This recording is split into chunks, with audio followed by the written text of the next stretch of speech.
এই যে ঘন ঘন ভূমিকম্প হওয়া এটা কিয়ামতের একটা লক্ষণ।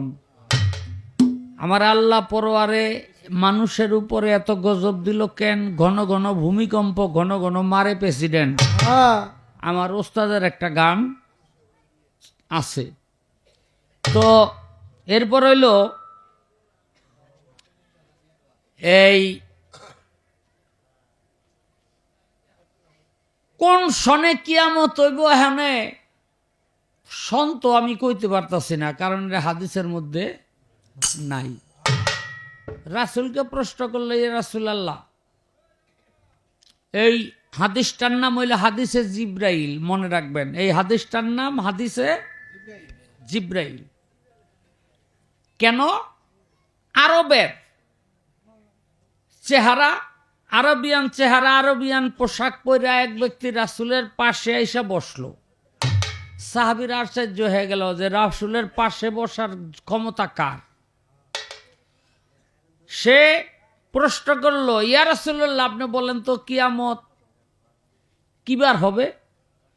আমার রাসূল বললেন, আমার চেয়ে আপনি ভালো জানেন। ওই ব্যক্তি বলল, আপনি ঠিক বলছেন, কিয়ামত হবে শুক্রবার। আবার প্রশ্ন করে, ইয়া রাসূলুল্লাহ, আপনি বলেন তো কিয়ামত কোন সময় হবে? রাসূল বললেন, আমার চেয়ে আপনি ভালো জানেন। ওই ব্যক্তি বললেন, আপনি ঠিক বলছেন, কিয়ামত হবে মাগরিবের সময়। আবার বললেন, ইয়া রাসূলুল্লাহ, কিয়ামত কোন মাসে হবে? রাসূল বলে, আমার চেয়ে আপনি ভালো জানেন। ওই ব্যক্তি বললেন, আপনি ঠিক বলছেন, কিয়ামত হবে মুহররম মাসে। আবার বললেন যে কিয়ামত কোন মুহররম মাসে হবে? তখন ওই রাসূল বললেন, আমার চেয়ে আপনি ভালো জানেন। ওই ব্যক্তি বললেন, আপনি ঠিক বলছেন, কিয়ামত হবে যেই মুহররম মাসের 1 তারিখ থেকে 10 তারিখের মধ্যে চন্দ্রগ্রহণ এবং সূর্যগ্রহণ সম্পন্ন হবে।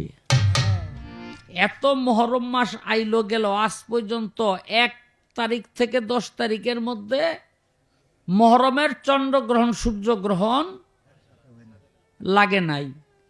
ওই যে 2004 সালে না 5 সালে বিজ্ঞানীরা কইছিল যে এই সামনের শুক্রবার দিন দুনিয়া কিয়ামত হয়ে যাইব। বহু মানুষ বাংলাদেশে রই, হ্যাঁ, দেই হম্মানে মসজিদে গিয়া, হ্যাঁ, ভরে গেছে গা, ঠিক নেই। তো আমি হইলো উল্টা বাসায় গিয়া বউরে কই বাদ দাও, এরপরে একটু হুইয়া থাকি। তো কয়, তোমার দিয়ে একেবারে নাই, ডর ভয় কিচ্ছু নাই, তুমি কি মানুষ না মুসলমান? আমি কি হয়েছে কি? কয়, সব ডরে যাইতেছে মসজিদে, আর তুমি কও হুইয়া থাকবা। আমি কই, আরে আজকে হইলো হোনের দিন। কয়, আজকে কিয়ামতের দিন। আমি কই, চুপ থাক, রাসূলের হাদিস অনুযায়ী আজকে কিয়ামত হইতো না। কয়, কেন? কয়, আমি হাদিসের মধ্যে পড়ছি না যে যেই মুহররম মাসে কিয়ামত হইব 1 তারিখ থেকে 10 তারিখের মধ্যে চন্দ্রগ্রহণ সূর্যগ্রহণ দুটোটা হয়ে যাবো, এই দুইটা হয় নাই, তাইলে কিয়ামত কেমন হইব? হ্যাঁ, আয় খাইয়ে লইয়া হইয়া থাকি, কি করুম, খাইয়ে লইয়া দুজনে হইয়া রইলাম। এই ডরে আর কি, এই ডরে, বুঝলেন নি? এগুলি ব্যাগতে ঠকছে। হ্যাঁ, আরে মসজিদে যাওয়া তো ভালো, নামাজ পড়বেন, রোজা করবেন, হজ করবেন, জাকাত দিবেন, বুঝলেন নি? কিন্তু এই যে এই সমস্ত এই ডরাইন নাম ইমান, এই ইমান কোনোদিন গৃহীত হয় না। তো তাহলে আমরা কি পাইলাম? ওই মাসেই কিয়ামত হবে যেই মাসে ওই যে চন্দ্রগ্রহণ সূর্যগ্রহণ হয়ে যাবে 10 তারিখের মধ্যে। এখন কোন সন এটা কিন্তু উল্লেখ করা হয় নাই। ওই ব্যক্তি যখন চলে গেল, সাহাবীরা প্রশ্ন করলো, ইয়া রাসূলুল্লাহ, এই ব্যক্তি কে যে অজ্ঞের মতো প্রশ্ন করে বিজ্ঞের মতো জবাব দেয়? হ্যাঁ, তখন রাসূল বলল, এই ব্যক্তি হলো জিব্রাইল, তোমাদেরকে শিক্ষা দেয়া গেল, এই জন্য অজ্ঞের মতো আমাকে প্রশ্ন করে বিজ্ঞের মতো জবাব দিয়ে গেল। এই একটা হাদিসের নাম হলো হাদিসে জিব্রাইল, এই একটা হাদিসের নাম। যাক, বলা কোয়া শেষ।